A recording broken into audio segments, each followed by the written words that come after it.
Well, good evening and welcome to the Arbor Hills Nature Preserve in Plano, Texas. Tonight's exercise is part 2 in the field evaluation of the NITECORE SRT7i flashlight. If you have not already seen part 1, you should view that first. I will leave the link in the video description. Tonight's exercise is all about how this light performs in a search and rescue capacity under realistic circumstances. When I do SAR work at night, I probably spend the majority of my time in an environment such as this, searching inside tree lines and in between tree lines. Of course, no matter what light I use, the big problem is always going to be getting caught in between output levels. An output level is either too much, not enough, and I don't have enough granularity to go up and down to suit the specific need at hand. Well, I should not theoretically have that problem with this model. I can dial in the precise amount of illumination I want. Well, that's all theoretical. How well does it work in practice? Well, by now you should know the routine. Let the sun go down, I get geared up, and then the light takes center stage. Of course, we're also going to see how well it works in a completely hands-free capacity as a helmet-mounted light. Yeah, that's when you find out exactly how good the UI really is. All right, enough of me talking. Let's get to it. All right, let's get started. There's still some light out, but I have to search in all varieties of conditions. I'm actually looking back to where I filmed the introduction. The picnic area is up there, so let's try to stay in scenario tonight. We're searching for a couple of lost kids. I've got the NITECORE on at a relatively modest level of illumination. And so you could imagine that, kids see all of this playground area right here. They come out, they start exploring, get lost, and, who knows what happens to them. And I'll typically use a mix of thermal, night vision, and visible light here.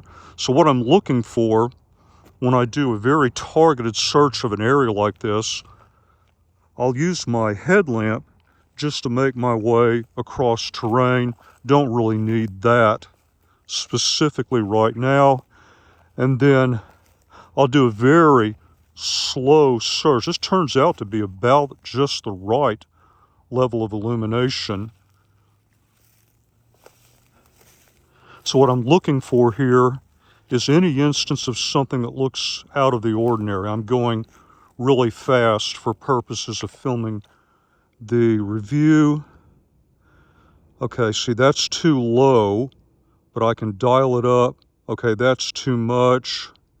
So I like this ability to be able to cast a very specific amount of light on a very specific spot. So I'm looking for something, that might be broken through here, indication that, somebody was forcibly taken into an area, and then I can get closer, look through here.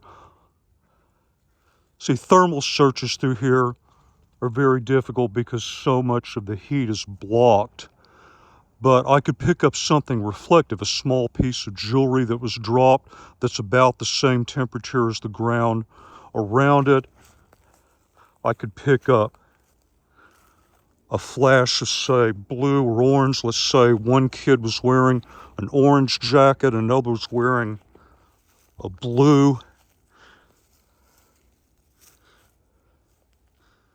So I can get in here and do very detailed searches inside these tree lines and keep the level of illumination appropriate for these specific circumstances. So that's kind of an opening example. Let's go look at some other areas inside the preserve.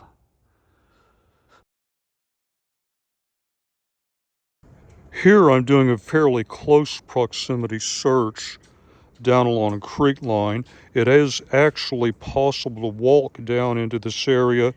In fact, a lot of photographers will take some very interesting shots literally right in that area. So this is an example of an area that I would also search very carefully. We're not even midway up on the illumination level.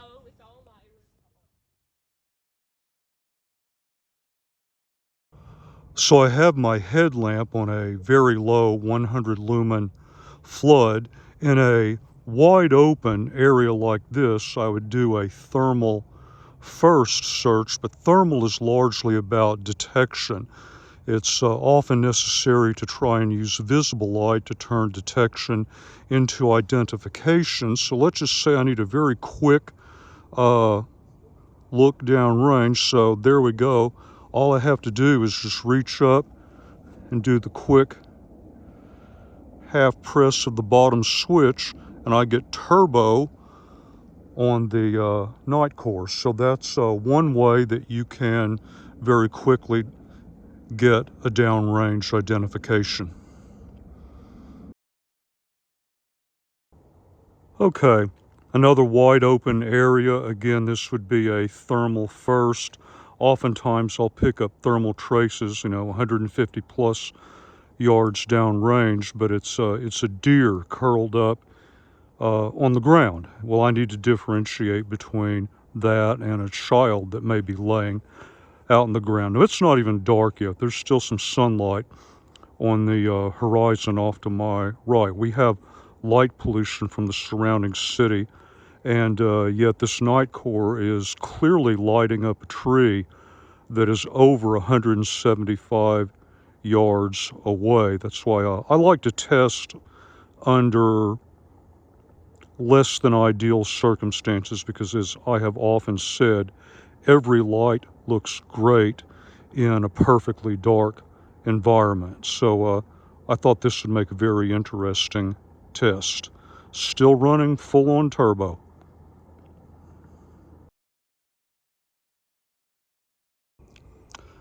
Okay, park bench looks pretty innocent, right? I would really spend a lot of time looking around these for the simple reason that a predator can sit right here in the dark, wait for, let's say, our couple kids to come by. They just went down the path. They were lost. They're scared. All they've got is their cell phone light, and then all of a sudden, oh yeah, I'll walk you back to the parking lot, turns into an abduction. And therein is one of the worst nightmares I have in search and rescue. So here's an example of kind of what I would look for. So right down here looks like a drag mark, maybe even two drag marks, like a heel was heavily dug in right there. Then I look up, and right here, that's broken off. And it's almost like somebody grabbed this going by, and it just happened to stick in there. So I kind of got lucky. And then I noticed there's an unusual bend right here. You can see the stress marks right there. So let's get the NITECORE going here. I probably want just a little bit more. There we go. And so this, of course, is an artificial scenario. I'm just trying to give you an idea of things I would look for, but I would very carefully study this ground. And again, I want to very slowly and carefully look deep inside here for any additional sign, drag marks, anything reflective.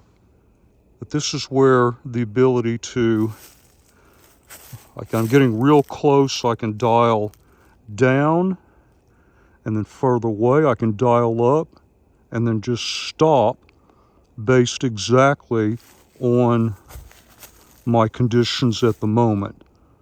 There's another example. I want to go up a little bit more. That's a bit too much. So right there. So it gives you a perfect example of how I would use this kit in this particular type of search. Well, I thought you might like one more look in full-on turbo before we shut down for the night.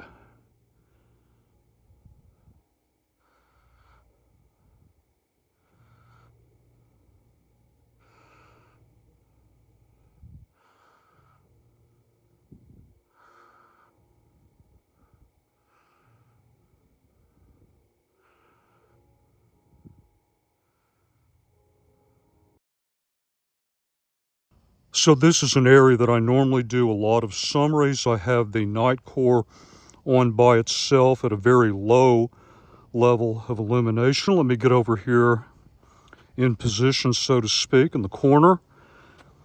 And as I pan around, I'll just adjust. Let's go down and look really close.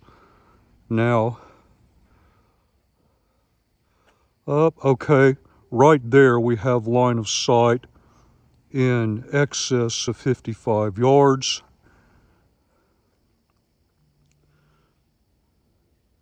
Pan around some more. Up a little bit more. Then pan. I guess I'm a bit surprised at how easy the light was to manipulate. Being up on the top of my head, that takes some getting used to. In fact, I think on the basis of tonight's exercise, this light has found a very interesting niche application in my kit. Now, your situation, your circumstances may be different. Perhaps you saw something tonight that sparked an idea or two. Let's go up a little bit more. But I hope you got a good idea of what the light is capable of. And on that note, as I go up to maximum output, as always, until the next review, thank you very much for your time, and thank you for watching the video.